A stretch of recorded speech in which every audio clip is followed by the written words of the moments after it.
Kalian pernah dengar istilah gaslighting nggak sih? Salah satu bentuk manipulasi psikologi yang sengaja membuat seseorang meragukan dirinya atas apa yang mereka lihat, dengar, dan juga rasakan.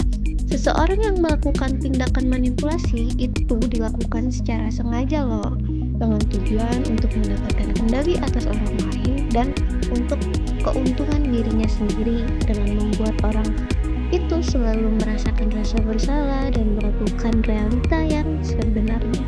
Misalnya nih kayak ada teman kamu minjem duit ke kamu, nah pas kamu tagih dia bilangnya udah bayar dengan ngasih bukti-bukti yang udah dia buat dan juga meyakinin dengan kata-kata.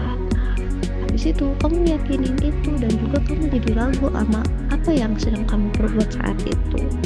Sekian penjelasan dari aku. Terima kasih.